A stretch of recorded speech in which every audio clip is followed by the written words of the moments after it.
Hi everyone, Karen in here from the Cut at Home design team. Today I am doing a video about coloring books.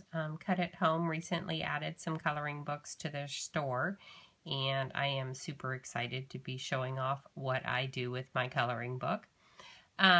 We were at CHA a couple of months ago, and I swear every single booth had something to do with coloring books, and so they're all the rage, and Cut at Home has some really great ones. Like this one, it's called Don't Worry, Be Happy. They are spiral bound, and so when you open them up, they lay flat, which is really nice. My craft room at home is upstairs, and so I like to be able to take my crafts with me sometimes downstairs and be part of the family, and so this is a great way to do that. I bought the entire set of the Chameleon pens, and I got this nifty little Tim Holtz bag, and so all of my Chameleon pens fit very well inside that bag, and so I just take the book and my pens and go downstairs and start to color. One thing about the coloring books is that if you are using alcohol markers, they sometimes bleed through. My solution to that is to just get a piece of copy paper. You can see where I've colored, and you can see the little splotches. But I just put a piece of copy paper behind the page that I want to work on, and then it catches anything that bleeds through. And so I can just take my little flat folded coloring book and my Chameleon pens, and I can go anywhere. I was just going to show you how well the Chameleon pens work in these coloring books. So this is the green, and you just take off I took off the brush cap, put it into the top so that we get some shading, and the longer you put that in the top, the longer it will take to get to full color again.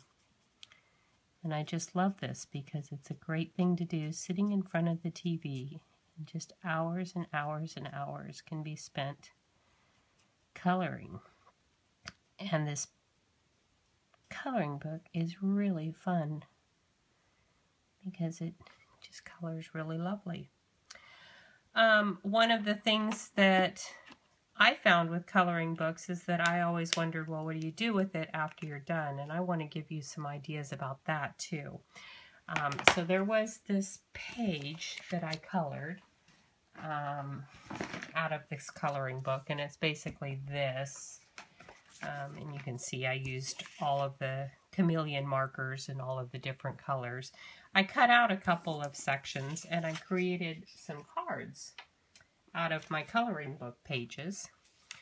So this is one of them, and I cut this out of the coloring book.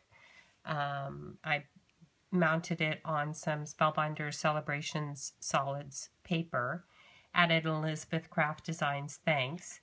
I embossed that white just to add some extra interest there. And a very simple thank you card. Here's another one that I made from that same page. This is Tim Holtz Scribbles and Splats die cut. Spellbinder Celebrations print on the solid. Another print here. I added some twine and some sequins, and Elizabeth Craft Designs die again. Just love that. There was another page that I colored that was full of leaves, and let me just show you what I fussy cut out those leaves and came up with this. I colored once again with my Chameleon markers sitting in front of the TV one night, these leaves, and then I just fussy cut them out, mounted them on some embossed paper, added a thanks, and I just love it. I hope you enjoyed my project today. I hope you do give the coloring books at Cut at Home a shot. They are just chock full of some very, very cool images. I'm just going to flip through and give you an idea of all of the fun images that are available. And every now and then you might want to take some of your colored images and make them into cards. For more inspirational ideas and for more information on the products that I used, be sure to check out the Cut at Home blog at www.cutathome.com/blog. Stay crafty.